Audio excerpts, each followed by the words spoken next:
Welcome to LOA Today. I'm Walt Jason. With me today is life coach and LOA teacher Joel Elston. This is your daily dose of happy.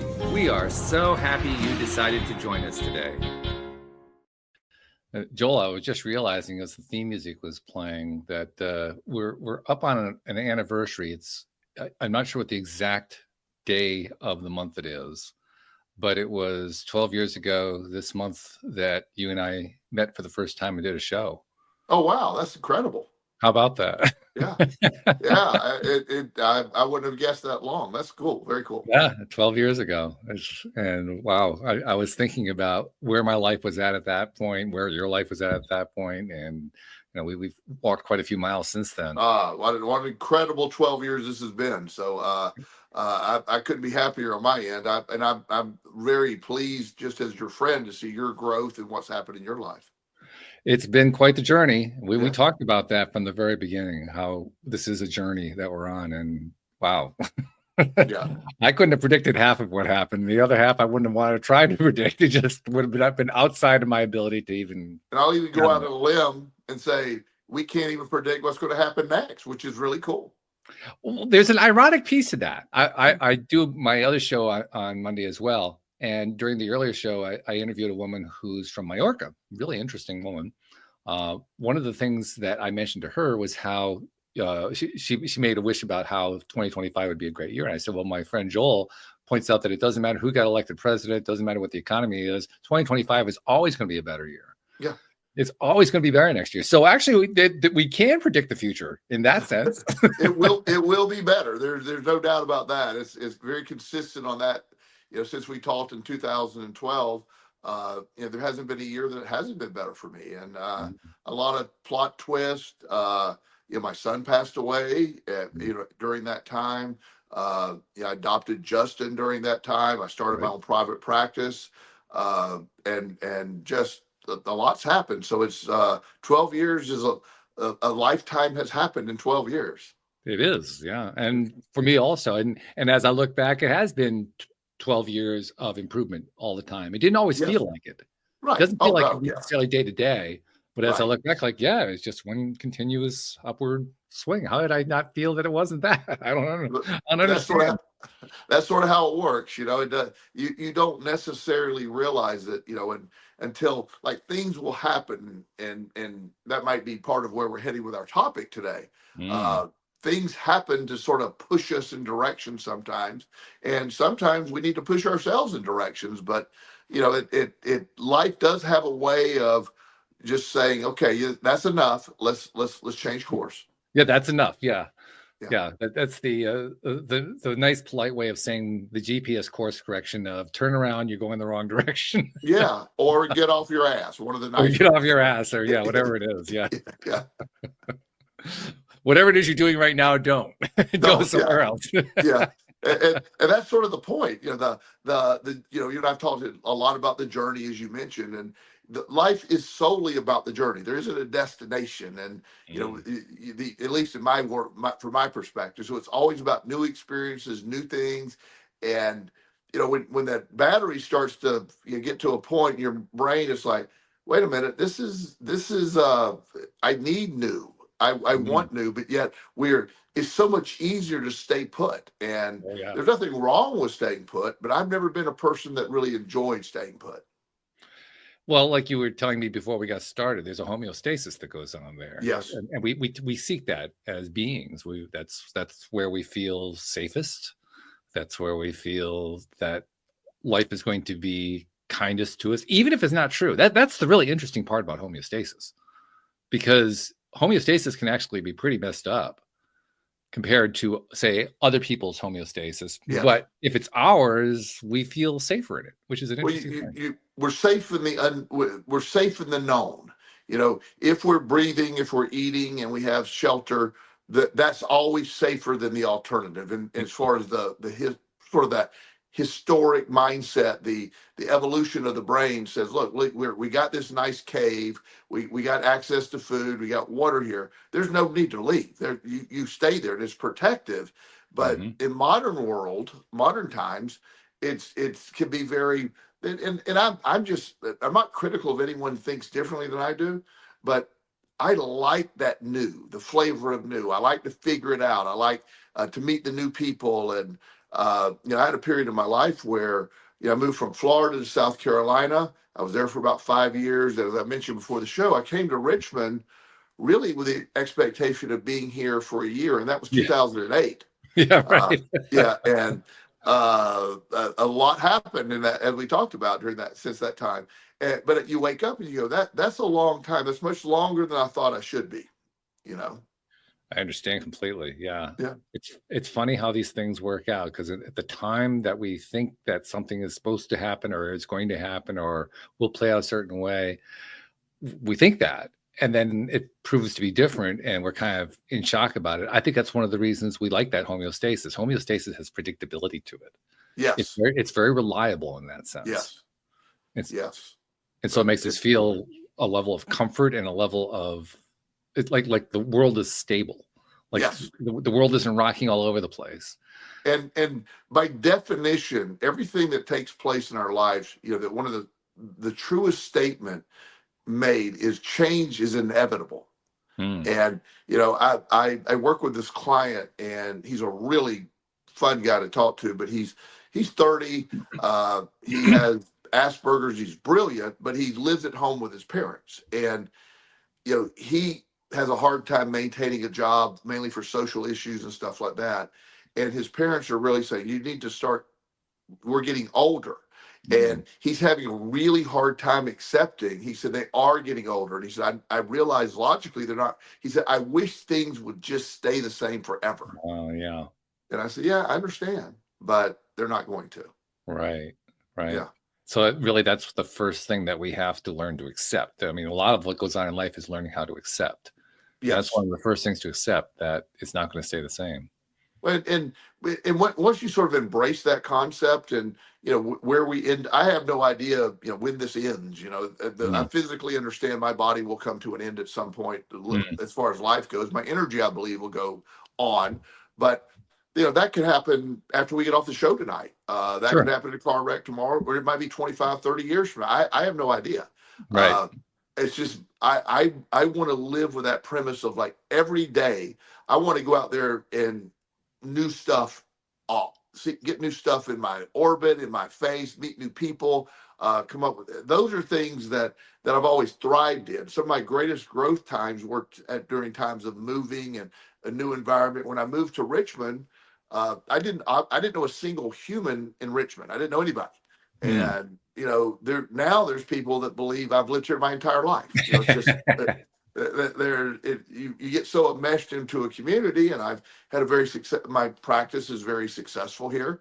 So I'm just sort of one of the Richmond people now, and it's Right. It's funny that it's like I never wanted to be a Richmond person, so to speak, but here we are. Here we are. Yeah. But this homeostasis concept has a number of different angles to it. One of them ties into what the impetus was behind the show, because Jen came up with the title for the show today. And the impetus behind it is the concept of dealing with rejection in life. Yes. And, you have a certain expectation, it doesn't play out the way you wanted it to, and having to deal with that. Rejection can be a pretty tough pill to swallow.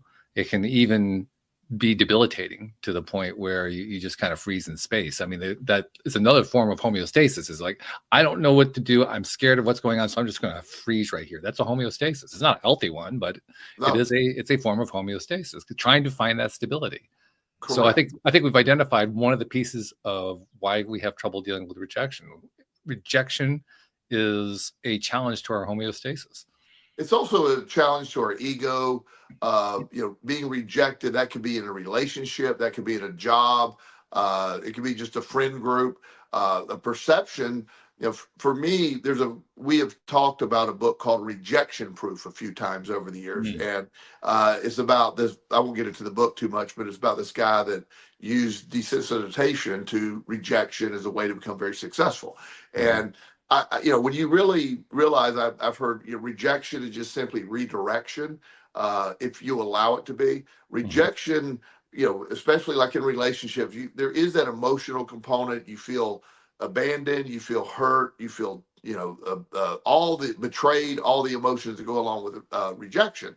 But usually on the other side of rejection is opportunity. There's new, there's other things that are available. There's other energies. There's other just not just opportunities in career wise, but relationships and friendships. And there's excitement in rejection sometimes when you look at it from a different perspective. But most people won't use the word excitement when they're describing it. Well, it depends what kind of excitement you're talking about. I mean, fear is a form of excitement, and that's one that people often associate with rejection. Sure. So in that sense, Yeah. But just because there's an excitement associated with it, it doesn't necessarily mean it's going to be a good thing. Doesn't necessarily mean it's going to be a bad thing. It just means that there is going to be an excitement. I think the excitement part is actually where a lot of the fear comes in, because excitement is basically moving away from that homeostatic situation that you're in. Well, if I were to hook you up to EEG and monitor all your vital signs, excitement and anxiety register the exact same way. Okay. They really do. They read it. The doctor couldn't tell if you're super excited or in a panic attack. Your perception of that feeling is, and this is the other thing about how the mindset works. Excitement is, really good for the body. It releases the good chemicals. Anxiety is negative for the body. It releases the bad chemicals, but yet it's registering the same way. It's your interpretation of that determines how you feel about it. Which means that the skill to be learned, or to already have, if you've got it, is to learn how to decide how we're going to respond to the excitement. Yes. Or in a bigger scale, that's the answer to life. How are we going to respond to life? Right. Yeah.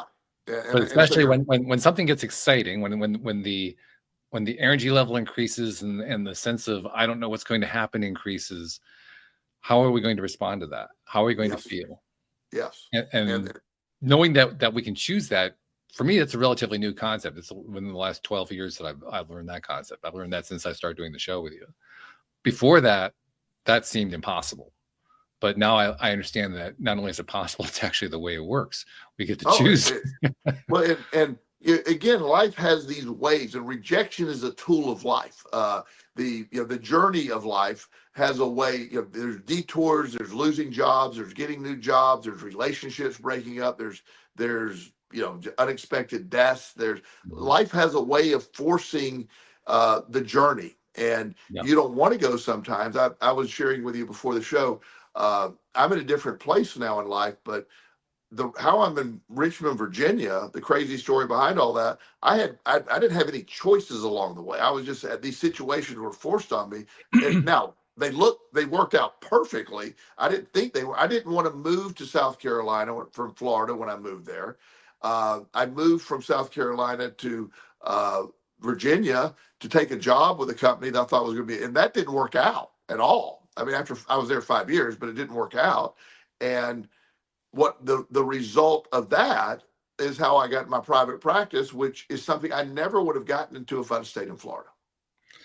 That probably is, for people like me who are planner types, that's probably the hardest part. Yes. Because you want so much to anticipate and know where it's going. That's why you plan. Yes. And when you find out that the plan almost never works and that all of that is a lot of wasted energy, that's very upsetting. Seriously, that talk about throwing you off your homeostasis, that'll do it. That'll make you feel very unsettled. It does. And then, but when you can adjust your perspective of the excitement, when I left Florida for South Carolina, and I did not want to go, as I said earlier, but everything I owned, literally everything I owned, was in the trunk in the back seat of an old Pontiac Bonneville. Mm-hmm. And I drove from Florida to Rock Hill, South Carolina. There was a moment on the trip. At first I was pissed I was going. And then I've thought I've never been more free than I am in my entire life. I have these handful of possessions. I'm starting a brand new life. And that was the perspective that I tried to maintain. And I did. Mm-hmm. But it was however bad I was perceiving Rock Hill, South Carolina to be, it was, I'm leaving the beaches of Florida. Nobody goes from the beaches of Florida to Rock Hill, South Carolina. It's not the normal choice. No. Not the normal choice. Now, I have lifetime friends I knew, I met in Rock Hill. We're still friends.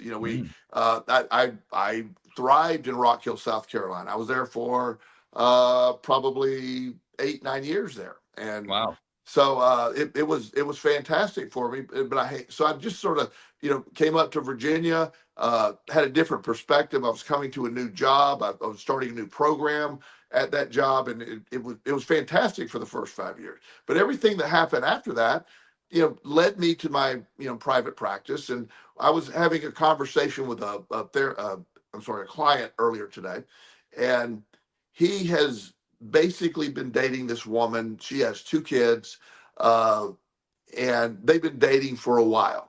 And he's really into the process. They've lightly talked about marriage, and all these things. And so he about a month ago, she told him, she said, "Look, me and my ex are getting back together." Ooh. And he was just devastated.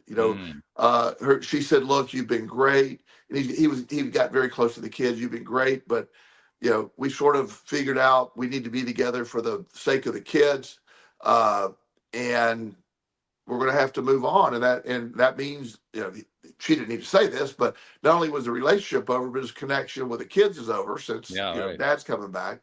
And one of the kids even texted him a few times, like, "Why aren't you coming by?" And it's really heartbreaking. So what, he's been heartbroken for a while. But one of the things that helped him, he said, "I don't know what I was doing wrong with the law of attraction." He was using that. I said, "Well, you weren't doing anything wrong, but what the law of attraction was showing you, what you thought, and that's what you wanted.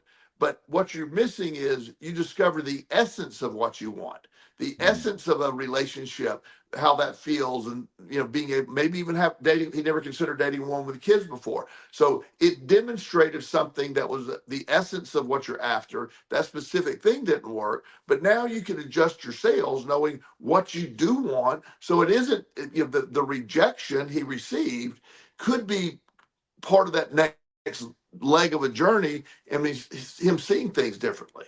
So the law of attraction often will just give you situations that you may like you see a beautiful home that somebody lives in. And Mike Dooley, when he was not crazy, he used to talk about he gave an example, like, you can attract anything with a law of attraction. However, if you see a bike that somebody else has, like talking about a kid, sees a bike he wants, it belongs to somebody else. Now, you can get a bike similar to that, but you can't have that bike. So the law of attraction, a lot of people say, "Well, I want this specific house." I'm not saying it's impossible, but what you're really looking at, the essence of that house, where it's located, what it represents. Same thing in relationships. So rejection, used properly, can just be part of a guidance system for you. And 9 times out of 10, maybe even 99 times out of 100, if you're focused on one particular example, it has to be that one. What you're really doing is attaching negatively to it, which means you're going to get an outcome you don't like at all. Well, yeah, when you get stuck on one outcome, I worked with this lady a few years ago, and she was my first client that ever came to me just for the law of attraction. It was, okay. Cool. I was really excited. She called and she said, "I've read your book, or somebody told me about you, and you're working the law of attraction." And so I was excited about what we're going to do with that. Well, it turns out I ended up not being excited, because she said, "I've been dating this guy. I've been dating this guy at work. He's married and he's got a few kids. And I want him to divorce his wife and us be together." Oh, good luck. Yeah. And I said, "Okay." And I said, "What does he think?" And he goes, "Well, he's not going to do that. But how do I make him do that?" I said, You don't. But I thought the law of attraction says I can have anything I want. You can have anything you want. You can have the essence of what you want. But if somebody else is married with kids, they're not going to, you can't make that happen. You can simply say, "Oh, what do you like about this guy?" And we only had one session when I told her it wasn't going to work the way she wanted it to. Yeah. She said, "Oh, I thought I could come here and you give me a secret to make him leave her." I go, "No, not going to work." But yet that was her belief, that she was stuck. And I said, as long as you're stuck on one outcome with this guy, you're going to be miserable. And at some point, the wife's going to find out, and she's like, and I don't know the outcome with that, but you're setting yourself up for a lot of problems, when in reality, just if you took the essence of the relationship with him, what he believes in, there's other men out there that have very similar qualities. Put your law of attraction radar on that, so to speak, and attract that. Yes. Yeah, she wasn't having any of it, but that was the point. Yeah. Sadly, there are a lot of people who they hear about law of attraction and they latch onto it as a way to get that one particular person. That's the most often the common one, right? One particular it has to be that person. Yes. And I always find it to be kind of ironic, because they seem to be blind to the fact that they are negatively attached to that person. They really don't see it as a negative attachment. It's truly a negative attachment. Are you familiar? But don't see it that way. Have we discussed the term limerence? We've mentioned it. We haven't really gone into detail. Okay. Limerence is a lot of people in her situation, they're not in love, they're in limerence. They are obsessed. They believe that's the only person for them. They believe that whatever it takes to get that person, it's an obsession. It's all they think about. And it looks very similar to being wildly in love, but it's an unhealthy attachment. It's an unhealthy attachment. So limerence, if you ever have a chance to look that up, so many people I know fall in limerence and not in love, but they believe it's love, and it can ruin your life. It's almost like an addiction or codependency. It's every waking moment is spent on something you can't have. Yeah, that's miserable. Yeah, that is a miserable existence to live in. Yeah, it is. But that's why it's so interesting to me, because people they hear about law of attraction, they have this kind of an obsession. They understand on some level that the law of attraction depends on what you're giving your attention to, what you're giving your vibrational attention to. Now, I would say probably most of them think that it's just some magic words that you utter, and the magic words make the thing happen. I want a new boat, so a new boat shows up. But they don't really grasp how the whole process works, because that it isn't just that. It's not that at all, actually. Yeah. And so if they really understood how the process works, like they think they do, that's where I get a little bit confused, because if they really understood it, then they would know, looking at their own situation, that the thing that they want, they don't feel good about it because they don't have it. Right. And that alone is the reason why they're never going to get not only that, but anything similar to it, because they're attracting not having the thing that they want. The lack. They're focused on the lack of it. The lack attracts lack, and that's instead of looking at, that's the concept that I want. When you see somebody, or you meet somebody, or in relationships, you if it doesn't work out, but the pieces of the relationship that were fantastic, that's where you can use the law of attraction to attract. Like, I'm trying to attract this. Sometimes the somebody being, to me, a relationship, sense of humor is number one. That I have to have sense of humor. Somebody that's willing to put up with this craziness up in this brain of mine. Somebody that laughs at it with me. There's some things that really matter. There's some things that don't. But I make sure that if I'm looking for a relationship, I'm going to be tuned into the things that I'm looking for, and when I find that, then if it doesn't work out, I'm still not upset, because I still found pieces of it. It's all part of this journey we're talking about, and we're going to have multiple people show up in our lives. There's all kind of things that are going to be happening, and that's the excitement that I love about it. You never know what's going to happen. Nothing's guaranteed. Nothing. That's why life is like this gigantic, carnival. It's just, I don't know. I have no clue what's coming next. Yeah, that's a good word for it. It is a carnival. Yes. And it has everything. It has the sideshow. It has the midway. It has all of it. I mean, I don't know where this goes, but I just love the fact that it's going. if that makes any Mhm. sense. I don't know where we're going. Just the fact we're going is all we need to do. You know, one of my neighbors, the one I'm so close to, he's 12 now, and if I called and said, "Hey, do you want to go?" Before I could say, "Do you want to?" Yes. He didn't even hear where we're going. He's like, "Yeah, let's go, let's go." It's just wherever you want to go, let's go. As long as I can go, let's go. And he loves that, you know. So having that 12-year-old enthusiasm, whatever that Mhm. next, and we always do cool stuff, so he loves that. But you know, but the ideas behind all we're practicing with the law of attraction is we get it wrong.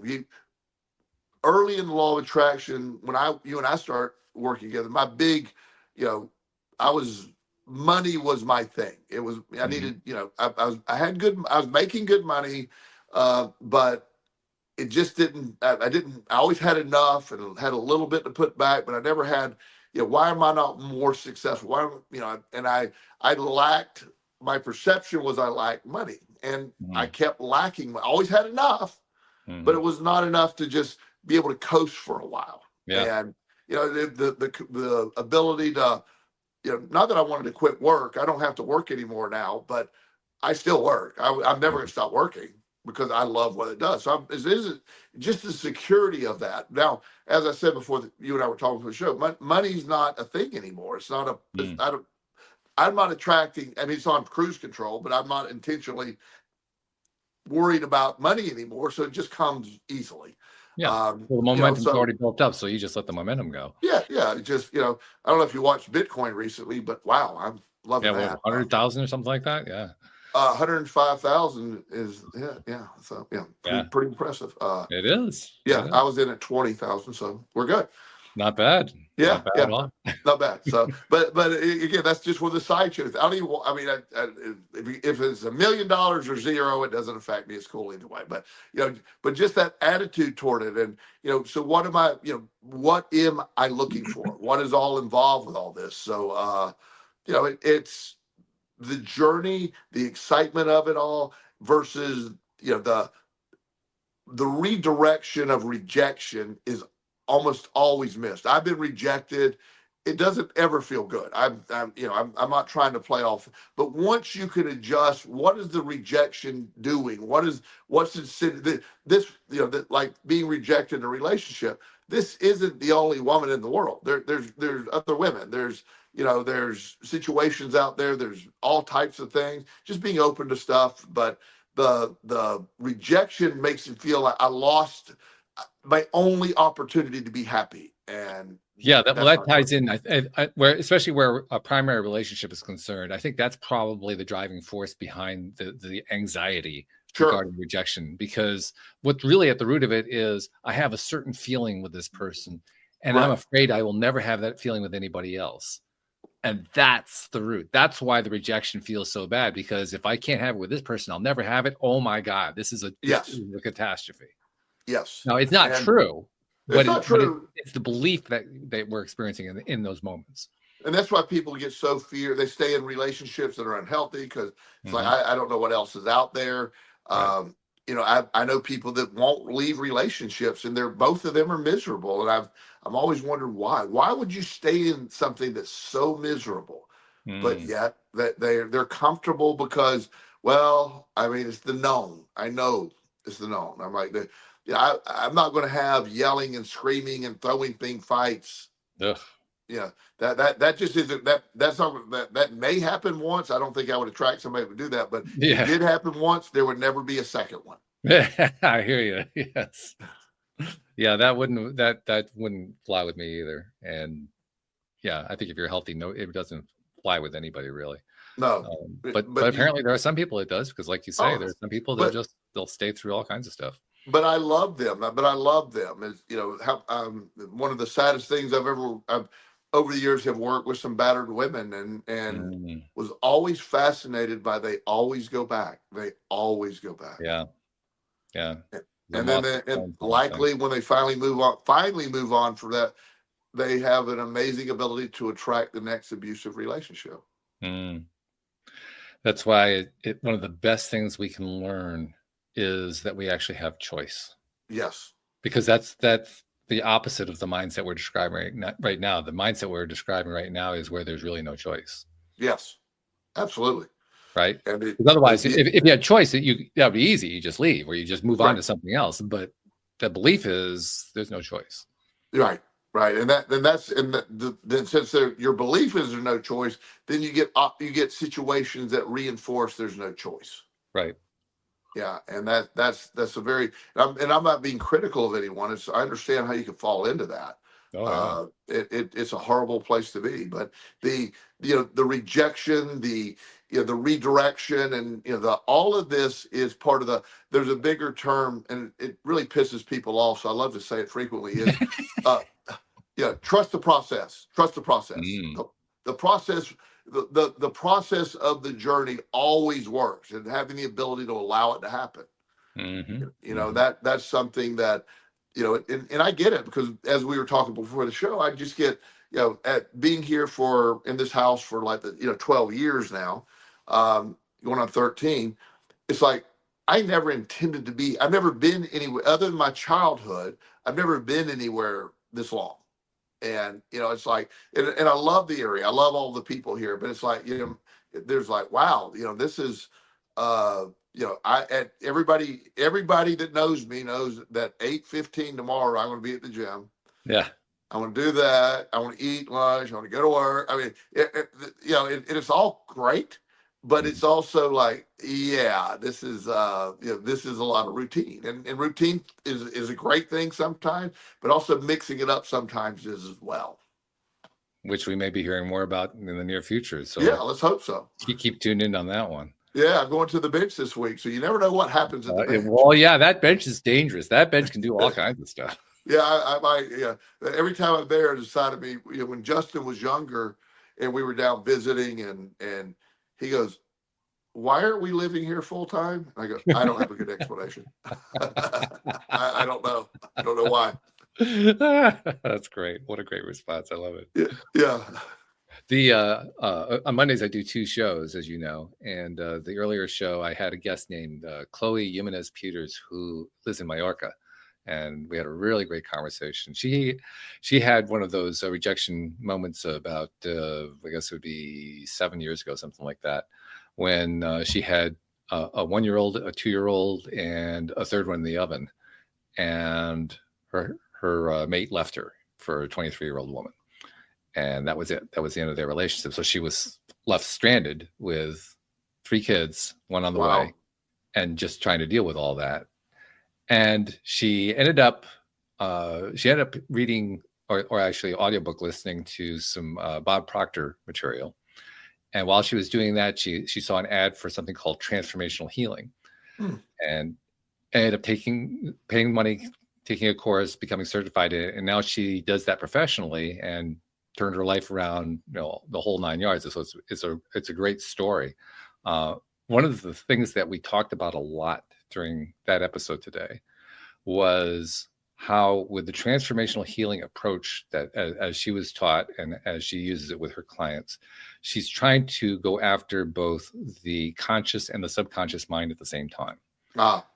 Recognizing that you do have a conscious component, you have to work on that one. You have to, smooth your thinking out, understand that you have choices, empower yourself, all that kind of thing, while also going after the subconscious content, dealing with childhood issues and all that kind of thing. You have to do both of them, which I found to be refreshing. I mean, you and I have talked about stuff like that. I've had a few other guests who talked about that, but I love that I talked about that with her, because one of the key ideas that she shared was what enabled her to get out of that bad situation she was in. She could easily have been one of those women like you were describing, who ends up in another relationship of the same kind, or who goes back to the partner, or, some kind of really bad result. She could have easily have done that. She was certainly, vulnerable enough that she could have done something like that.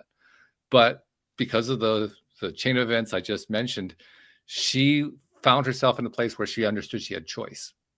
And she used that choice to decide to go after both the conscious and subconscious components, learn this new method, and it turned her life around because that's impressive. So she was to go back to what we're talking about, homeostasis. She was in a very unstable situation. Her homeostasis was gone. It had been wiped out. She took advantage of that situation where she'd been completely rejected. Talk about the rejection. She'd been completely rejected by her partner. She took advantage of that situation to say, I choose a different way of living. And my point there is that the lack of homeostasis enabled her to decide she had a choice. What that is so profound. I'm really excited to hear that for her, because I discussed that with you several times. You know, we even before the show we were talking. I didn't have homeostasis, didn't exist for me. I had nothing. I had nowhere to go. So whatever was available is where I went. And so that was taken away from me. So I had to embrace wherever I was at, you know, and that was turns out to be the greatest thing that ever happened. And you know, it made me, like, I'm sure she realized, wait a minute, I am my own solution now. I don't need it. It really is empowering.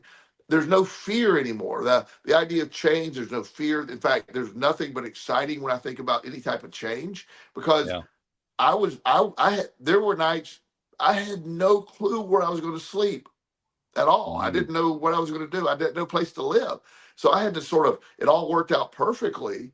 But man, there was talk about a lack of homeostasis. I just, you know, and a lot of, actually had this therapist one time ask me, she had read my book. She said, so somehow you know, most people she said, my assumption with people that have been homeless and really unstable situations, I assume you would be someone who would want to plant and never move again.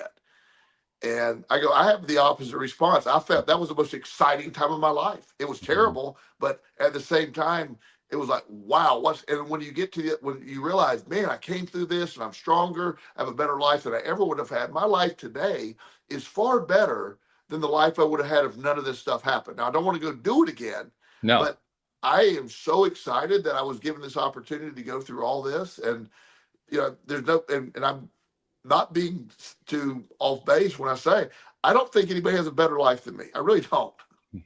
I would tend to agree, actually. I mean, every time that you ever tell a story, first of all, there's always a smile on your face. Second of all, the enthusiasm is infectious. So it becomes difficult to even conceive of the idea that your life could be better, because it's pretty damn good right now. It is every single time. There's nothing to worry about, and you realize it's all there. And so all of that uncertainty and, you know, the rejection and the unstable part, I don't view that right now as anything but thank goodness it happened, because the other option, you know, I'm sure there's multiple options, but the idea that I would be still sitting behind a desk for 40 years selling insurance in the small town I grew up in is absolutely horrifying to me. True or false? Do you believe that if you had taken that path, you'd still be alive? No. Yeah. My addiction. I mean, seriously, that thought has occurred to me too with my own stuff. If I was still in that space that I was in previously, if I didn't move out of that, I don't think I'd be here. No, I would have. I developed a gambling addiction while I was working for my dad in the insurance agency, and that was cruel. I would have continued addictive behavior out of, you know, and then addiction would have killed me. Somebody would have killed me. I could not have lived in that, you know, and plus, you know, I'm incredibly healthy because of my mindset and what I do. I don't know if I'd maintained all that. I probably would have been depressed and just weigh 300 pounds and, you know, just have a heart attack and die by the time I was 50. Yeah. And I don't know exactly what my demise would have been, but it would have been pretty. I know that. Yeah. It would have been pretty miserable. Yeah. But so this points to something really crucial, which is, as much as we seek homeostasis, and this is a theme that you and I talked about before we even started today's show, as much as we appreciate and like homeostasis, thank goodness for the non-homeostasis. Oh, yeah. Because that's what makes life possible. The being able to go, nobody, I work with fabulously wealthy people, billionaire families and professional athletes and people that I have, the most successful people I know have never, by the way, using money as a benchmark success. People that have $5 billion kind of people. Right.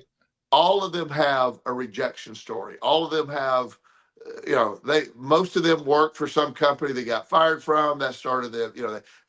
There's a story like that behind them. And then the rejection made them fabulously wealthy because of what either sometimes it's just revenge, it's whatever, but they were driven to go do their own stuff. And it doesn't mean you can't be successful having a homeostasis basic life, but you can go put in 20 years at Dominion Power, retire with a nice, that's great. But that lifestyle compared to the what can happen when you just allow the journey to unfold, you get rejected, the lack of all the instability. I even talk about, I grew up in a crazy childhood with a lot of mental illness, addiction, a lot of chaos. And while certainly not optimal, I'm not claiming that anybody going through that is good for a kid. But I also sort of, I was forged in craziness. And so I was able to survive that. And one of the reasons I think that, and a lot of people are defeated by that. So I want to be really careful when I say that. That's not something that I'm suggesting is a good route. But my response to that was a growth mindset that I didn't even know existed at the time. And I survived it. And it is something that made me stronger. It gives me a lot more empathy for kids now. That's why I'm so protective of kids and helping kids in bad situations, because, I saw what could have happened to me. Now, there is another piece to the homeostasis that I want to bring in. And I want to take your temperature on, see what you think of it. Because it kind of describes where my life is right now. And you know my history, particularly my financial history. You know what I've been through there. I'm now in a place where I'm kind of similar to where you were at a few years ago, where you were getting by and so forth. I'm a little bit more than getting by, but not a lot more. Right. I'm doing okay. And what it has done, it has given me a sense of stability that feels good. What I'm doing, though, is I'm using that stability to explore some stuff that I really have no way of justifying financially. I have no way of it'd be great if they turned into something, but I'm just not worried about it. I'm pursuing them because they feel good. Yeah. I'm pursuing them because I love them. So it's different from the idea of having your whole world turned upside down and then latching onto that as an opportunity to change our thought process, to choose something new and so forth. It's a completely different route from that. It's kind of playing the other side of the fence, so to speak, the stable side of the fence, and using that as a route to change.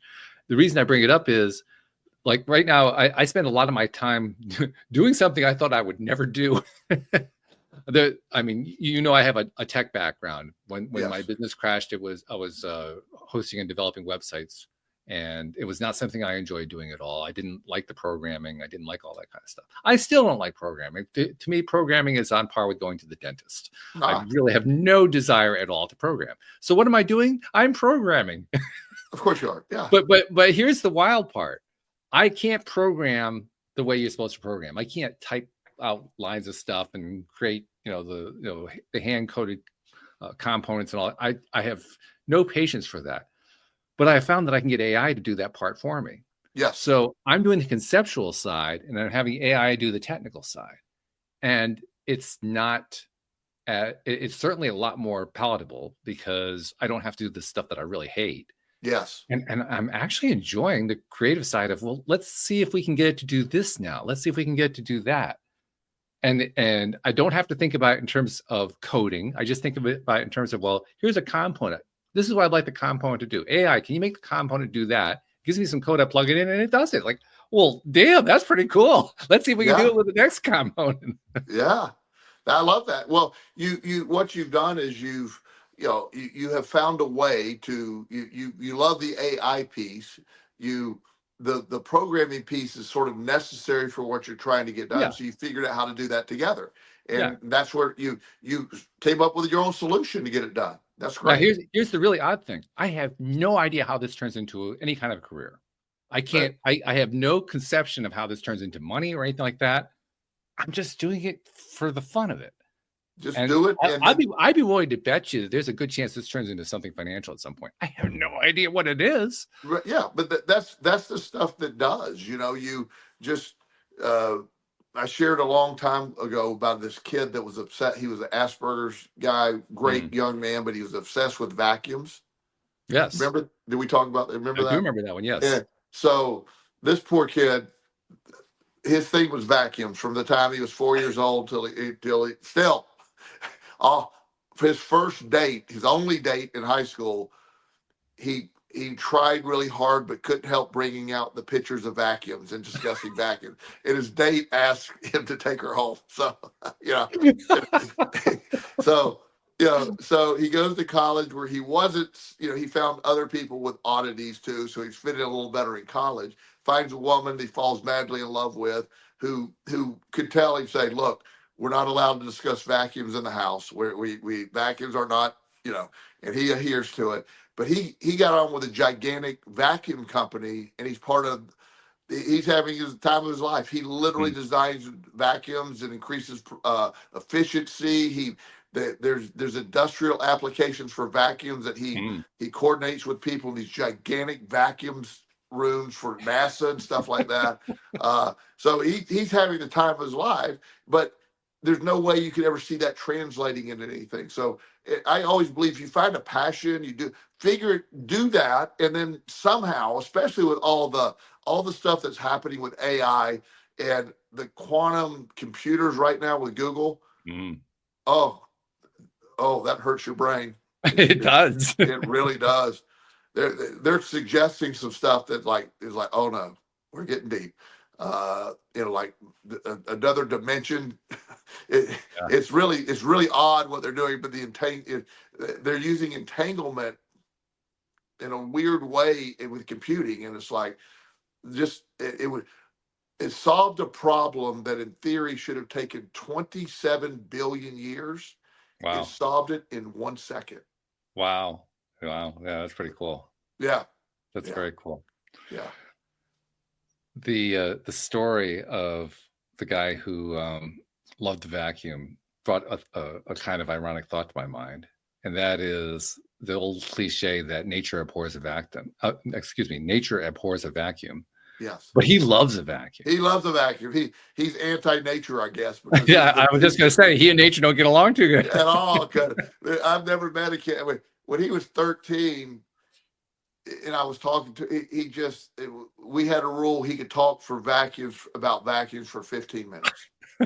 And then, well, he had to fill the vacuum. That was he had to fill the void, the vacuum, exactly. So, but of course, we never stuck to 15 minutes because when I tried to talk about anything else, he just kept saying, I had to go right back to the vacuum. Yeah. So, but it was this, and he's very funny, but he knows how his brain's working. He goes, not many people want to spend time with me. Not really, no. Yeah, because you talk about vacuums, but he's married, has a kid. Vacuums are not allowed to be discussed in the house. He's wildly successful, and it's like, wow, he ended up in a great place. That's a great example of how things play out in ways you have no way of anticipating. And that's where I mentioned earlier, the trust the process concept. One of the best things we could do, and this is me too, so I'm not judging others. If we just let things unfold, it's amazing. It's just let things unfold. I mean, take action, do the thing, but don't try to control the outcomes. Don't try to just understand whatever the outcome. There's a reason for the outcome, and just see where it goes.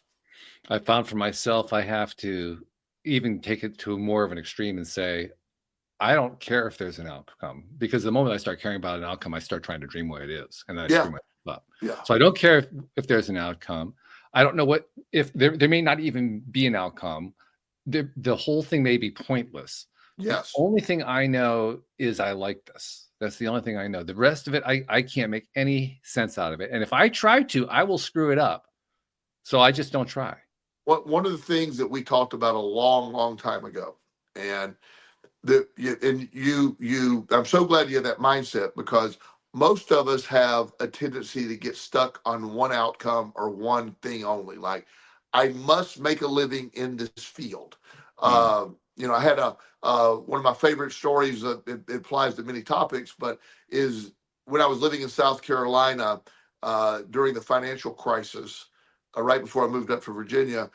There's a guy that worked for the Bank of America, and he was an accountant for them, making a couple $100,000 a year, steady job, but he was spending a couple $100,000. So he he's living nicely, but it wasn't like there's a lot of backup. He had a couple kids, so he got laid off. And during that time, for those that you remember, it just was not, accountants were not needed at that point. They were there cutting weren't a lot of everybody. jobs, period, at that time. There was That was a really bad time. So one day, I came over to talk to him. He's more of a friend than a client at that point, and I just knew he was down. So I pulled up, and he said, "Well, you want to run the? I'm going to run up to the dump, take the garbage." And it's okay. So we're going down the road, and he stopped at like 5 people's house to pick up their garbage. I said, "What? Why are we picking up other people's garbage?" He goes, "Out here, the big waste management company, they don't come out here. So I gather the garbage and take it in. The rural garbage collection didn't exist at the time." So I said, "What if everybody paid you $35 a month to just take the garbage in the meantime?" And I said, "Right now you made $350, just on this road. I imagine there's other roads out there." And he goes, "Well, I don't want to be a garbage man." I go, "Okay, well, just keep doing nothing." And so he started doing it. And he ended up with like 900 clients really easy, because he was working every single day. So then he went to an auction and bought a used dump truck for like $1,800, a garbage truck. God. Yeah, but he had to spend $10,000 on the hydraulics to get them working. Yeah, right. And he eventually ended up having 30 trucks, employed over 100 people, and sold his company to either Waste Manager, one of their big ones, for like $4 million. Wow. So he I love that story because it applies to so many things we talk about, but just, he wasn't expecting that. It was just something he was going to do to get some extra money, but it led to it. And he's got other business ventures now. He's never gone back to accounting. He doesn't need to. He's got other things going on. And but he was stuck on that one course of action of only accounting. He wasn't open to other ideas. We tend to, as humans, get stuck on that one course of action. When you allow yourself to sort of trust the process that we're talking about, that I don't know how this is going to unfold, Walt, but you're doing something you love. It minimally, that's good. That's enough. If you're just doing something you love, that's good. But there's a really good chance, if you don't try to force it, somehow there'll be an aha moment going, "Oh my gosh, look what I got here." I believe that's going to happen. I don't know when, I don't know how, and I refuse to speculate about it, because I'll just drive myself crazy. I know that from experience. That much I know really well. That road I am expert at. yeah, I get that. But this is to me that's the flavor of life we're talking about. Just when things don't work out. Yes, I've lost people I've loved, in relationships, and they could be really difficult. But at the same time, I'm always amazed that there's always another chapter. There's always something better than I thought. And I have really embraced the idea. I have no idea what's going to happen, and I love it. Let's see what happens. Something else comes out of that too, because I mean, most of what I'm doing here, what I'm talking about regarding what I'm doing, comes out of what you and I have talked about, what I've talked about with other people here on the show, all the different ways that I've learned about how energy works, how law of attraction works, how spirituality works, how all that kind of stuff works, how the entanglement works, how quantum theory works, how it all connects together.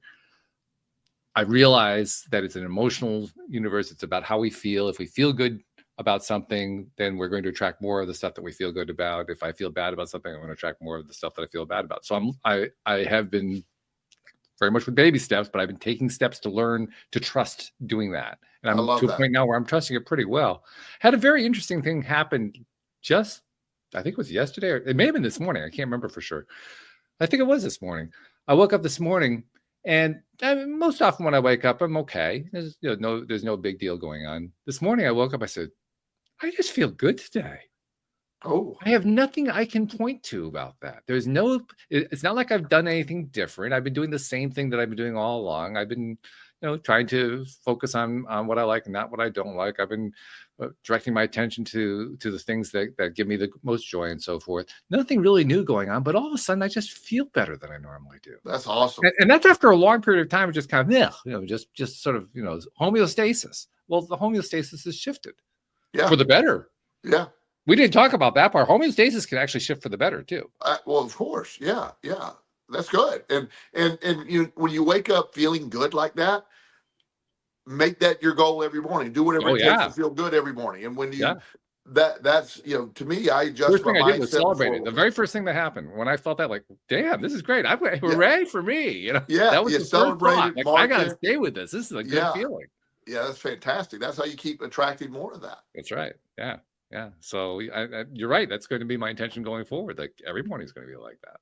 Yeah. And so looking forward to that next step, that next day, the next connection, that's really big. It's really big. So I love the process that, for me, the excitement of life is what I always enjoyed. And as you know, I've seen some crazy. I mean, when I Oh, say excitement, there's some stuff all over the place. But oh yeah. nonetheless, it's like it's this has been. If the journey were to end right now, what an incredible journey this has been. Mm, It's been mhm. incredible. Now it's not going to end right now. I plan Nope. on many more chapters of it going. But no matter And I plan on what, talking to you about those chapters too. It's going to be fun. it's going to be fun. So the idea of all this, it makes life worth living. I've said this before, and again, I don't know anybody that enjoys life more than I enjoy life, and that's because I've been through so much. I have a great contrast to how bad things can be, and I really, and people Mm. think I say that because I'm a life coach. That's what I'm selling, but I really do enjoy life. Yeah, if anybody's actually coming to that conclusion that Joel is saying that because he's selling it, I promise you, he doesn't care whether you're buying it because he doesn't need it right now. It's Yeah. not a big deal. Yeah, we're not in a place where that matters anymore. But It's it's not just, important. yeah, it's just, but I'm just fascinated. I'm intrigued by people. I love the study of behavior, and just Mm, some of the coolest. I'm attracted some of the coolest people in the world that I just know. I mean, it's amazing. I know some very famous people. I know some, but most of them aren't the most exciting people in my life. I just have people that are just these amazing people that, wow, I'm so grateful they're in my life.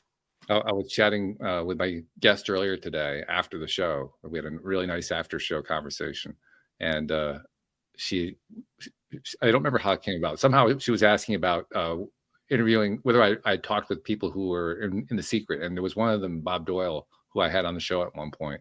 And I confided to her that he was the worst interview of almost anybody I'd ever had because there was no connection that was going on. He was there Oh just to wow, sell his stuff.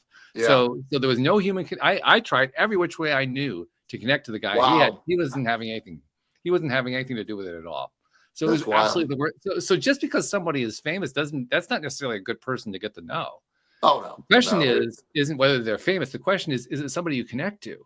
Well, the connection is the piece, and and that's the thing, that being able to be connected, and you don't want what happens is when you seek connection and you really find it, it's obvious when Yes. people are just on a show to sell a book or sell these. There's no attempt to really connect, and that's I don't know how his book was doing or whatever he was selling, but it doesn't really help when you're doing it that way. If he's all about the law of attraction, excited to talk to you about it. And by the way, I got this book coming out. You probably got a lot of people want to see that book, read that book. Yeah. Yeah. But if you're just like, hey, can we talk more about my book? And just yeah, just It it's was a course that he's trying to sell, and I'm sure he had people who were buying it because he's Bob Doyle. And anybody who knows The yeah, Secret, that's one of the people who was involved in The Secret. So I'm yeah. sure that he works off of that. But I agree with you. His sales probably weren't all that great just Well, because of the way he was doing it. one thing I didn't acknowledge earlier in the show, and Bob Proctor was one of the great law of attraction Oh, people of all time. absolutely. He is underrated and often left out of the discussion. I met him twice. There is no one Oh, you did? no one I ever met that was more confident in the law of attraction. Mm, He lived it, he breathed it. It was everything. He made a fortune. He loved teaching people about it, all aspects of it, and mhm. he's greatly missed. He's one of the really good guys. Uh, and, and I just tend to forget him, but sometimes as part of the law of attraction crew. But he was maybe the most powerful law of attraction guy I've ever talked to. I can totally understand that. And by the way, he also was one of the most enviable Yeah, because his teacher was Earl Nightingale. yeah. The granddaddy of it all. Yeah, yeah, Yeah. I yeah. mean, They talk about if you're going to learn from somebody, why not learn from Earl? I mean, oh my goodness. yeah. He was he you know he said Earl was this very intimidating but very super nice man, but he had this incredible, as he described it, a velvety voice that was very Mm. deep, and Oh whatever yeah. Earl said, the world just said, you got to be right with that voice. It's just, Yeah, so if you don't know who Earl Nightingale is, look him up on YouTube and just listen to his voice, and you'll see what we're yeah, talking about. Because his yeah. voice was velvet. His voice, just all he could say, "I'm walking to the store," and you were convinced that it was a Oh, great breakthrough. I the only one even close, and I still think Earl's is better, but is uh James Earl Jones. Yeah, his is good. His Yeah, is good. yeah. Yeah, But if you listen to Earl Nightingale, and it was just the most soothing, most confident description, and Bob Proctor spoke very highly of him. So well, plus also Earl Nightingale didn't play Darth Vader. That probably kind of colored the that James Earl Jones that thing. helps. But if you're going to look up Earl, also look at Bob Proctor on YouTube. He has some Yeah, amazing stuff, and yeah, he's somebody that is greatly missed, and it was really a privilege to meet him two separate times. And yeah. something odd, I met him at a conference in Orlando, I think in about 2015. Met him again probably 3 years later at another Hmm. conference. Hmm. And one of the most fascinating things, I'm just a run of the mill guy. He remembered my name. Wow. Yeah. I mean, that was maybe the most, because Joel, how are you doing? And I heard your Right. book's out. I read your book. I want to get your book, or what. I don't know if you ever read it or not, but I was like, oh my gosh, Bob Proctor knew my name. That there are people that I've met too in my life who were quasi. I mean, I would say Bob Proctor is sort of quasi famous because he's associated with The Secret. Yeah, yeah, Years ago, I had a political orientation. I was a libertarian. There was a libertarian candidate named Harry Brown who ran for president a couple times, and I met him, got to know him, and I didn't really know him well, but it was the same kind of thing. He knew who I was. So the next time I would see him, he would greet me in person by name. It's like, how do you know who I am? You haven't seen me in 4 years. What? yeah, yeah, But he yeah. did. And that kind of person, it doesn't even matter what circle they're in. That kind of person, they're making genuine connections with people. That's Well, why they're remembering. that's what made it seem so personal to me with Bob. He talked to me as if we were friends, and Mhm. I was sharing my story, so I get goosebumps. I mean, we were going back and forth, and I'm talking, and in my world, like I said, he's the average person has no idea who this man is, but Right. in my world, he's like one of the greatest, and so Right. I'm in the presence of one of the greatest people in my orbit, and we're talking like we're just friends. And he was the most confident man in the use of the law of attraction. I try to, and that's one of the things I try to emulate. He didn't just sort of think it worked. He just knew it worked. He just, Yeah. it just was this. There's no other option for it to work. He just laughed at people that didn't think it worked. Just I think that's why he plays such a significant role in the movie, yes, because his force of belief just came through the screen. I mean, yes. you just listened to the guy and you knew he was either the greatest con man on earth or he really meant it. He really meant so that for our audience that really want an extra dose. Earl Nightingale, Bob Proctor, Yes. Google both of those guys, watch their videos. Oh, Incredible man. So I'm really glad you mentioned him earlier. yeah. I tend to leave him out of the Mount Rushmore when he probably, But if he there's a, deserves it. He he deserves really is it. on the Mount Rushmore to me, and Yeah. I'm glad you mentioned him. Yeah. Yeah. There are a handful that belong there. That's for sure. Yeah, yeah. Well, I know this is egg day. You You gotta always go have get to get eggs. your eggs. So we got to draw this to a close. But thank you, my friend. And we'll be talking, I guess, after the holidays. So have a Yeah. good holiday. All right. Thanks a lot. See you later. All right. Take care. And thank you to all of our listeners everywhere. We'll see you all next time here on LOA Today. Goodbye, everybody.